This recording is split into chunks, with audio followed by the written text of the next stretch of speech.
Hujambo na karibu tena mtazamaji wa The World News katika kipindi hiki cha ulimwengu wa siasa. Jina langu ni Adam Hussein. Ripoti yetu ya leo inatazama Umoja wa Ulaya. Umoja wa Ulaya umekuwa ukihubiri haki za binadamu na demokrasia kwa miaka mingi, lakini kwa muda mrefu Umoja wa Ulaya umekuwa ukihubiri demokrasia pamoja na haki za binadamu kinafiki, kwani wanashindwa kutekeleza haki za binadamu kwa raia wao. Si kwa raia wao pekee, lakini pia kwa raia wengine ulimwenguni. Umoja wa Ulaya umekuwa ukihubiri demokrasia pamoja na haki za binadamu, lakini nchi zake zimekuwa zikivunja haki za binadamu kwa wengine.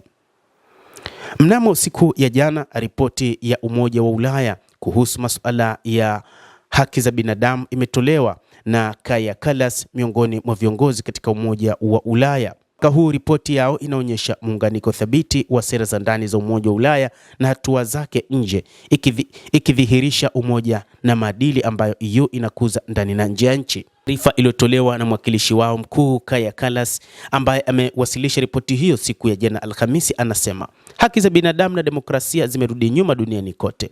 Kurudi nyuma kwa haki za binadamu na jitihada za kudhoofisha demokrasia hakuambatani tu na machafuko na migogoro tunayoona duniani kote. Hivi ni vichochezi vya msingi na vyote viwili vinahusika. Kulingana na Kallas, zaidi ya mwaka jana EU iliendelea kutetea haki za binadamu, si haba kwa kubakia mshirika wa kutegemewa kwa jumuiya za kiraia duniani kote.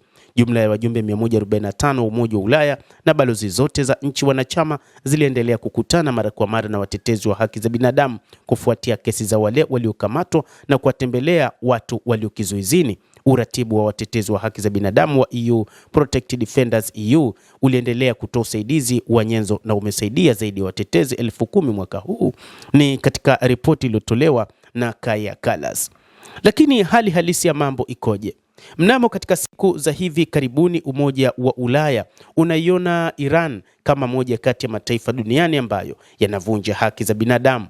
Hata hivyo, waziri wa mambo ya kigeni wa Ufaransa Jean-Noel Barrot alisema kwamba Umoja wa Ulaya pamoja na nchi nyingine 26 zinaitaka Iran kusikiliza wananchi wake, kuchukua hatua madhubuti za kuhakikisha kuheshimiwa kwa haki za binadamu na kusitisha mara moja matumizi ya adhabu ya kifo na kuachilia watu waliowekwa kizuizini kiholela.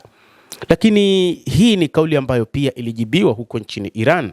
Lakini kabla ya kuonyesha majibu haya, tutazame hali halisi ya haki za binadamu katika nchi za Ulaya ikoje. Katika ripoti ambayo iliwahi kutolewa katika siku za hivi karibuni, inaonyesha changamoto za haki za binadamu zinazoongezeka huko barani Ulaya kwenyewe.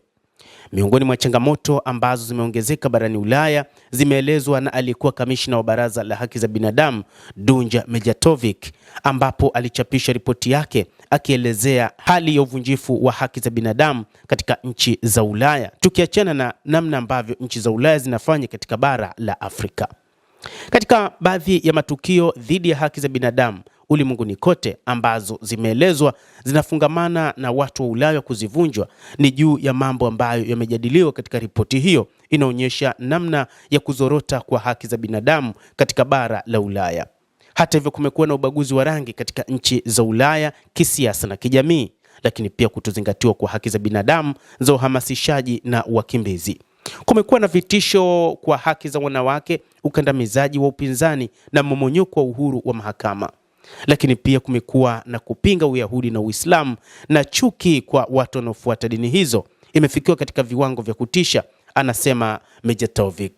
Matukio ya kudharau makaburi, kushambuliwa kwa watu waliovaa alama za kidini na mashambulizi kwenye maeneo ya ibada yamekuwa yakijirudia katika nchi kadhaa za Ulaya. Matamshi ya chuki na uhalifu dhidi ya Waroma pia yameibuka na yanaanza kuenea. Hii inaonyesha wazi kwamba haki za binadamu nchi za Ulaya imezidi kupungua. Lakini nje ya Ulaya bado mambo yako hivyo hivyo.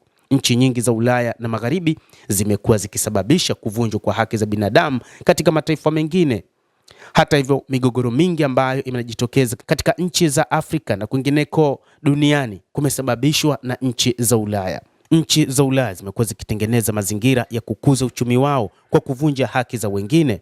Inatajwa hata katika kipindi cha ukoloni, moja kati ya mambo ambayo yamefanywa na nchi za Ulaya ni namna ambavyo wamekuwa wakizionea nchi nyingine pamoja na watu wao. watu wengi waliteswa katika nyakati za ukoloni, na hata katika kipindi hiki cha kile kinachofahamika ukoloni mambo leo, bado nchi za Ulaya zimekuwa zikivunja haki za binadamu. Huko Iran, waziri wa mambo ya kigeni wa Iran Abbas Araghchi amewajibu watu wa Magharibi baada ya kauli ya waziri wa mambo ya kigeni wa Ufaransa Jean-Noel Barrot aliyesema kwamba Iran inavunja haki za binadamu. Amesema nchi kama Ufaransa zinapaswa kuacha kuhubiria ulimwengu kuhusu haki za binadamu na sheria za kimataifa.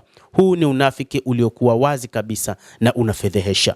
Kuunga mkono kwenu mauaji ya kimbari yanayofanywa na Israel katika ukanda wa Gaza na uchokozi dhidi ya Iran umeharibu misingi yote ya kimaadili ya haki za binadamu mliodhani mnayo, anasema waziri wa mambo ya kigeni wa Iran Bwana Abbas Araghchi, akieleza namna nchi za Ulaya ambavyo zimekuwa zikivunja haki za binadamu katika ulimwengu na maeneo mengine duniani, hasa zaidi akitaja kuwaunga mkono wa Israel katika ukanda wa Gaza na namna ambavyo wanaunga mkono Israel juu ya kukataa kupatikana kwa taifa la Palestina.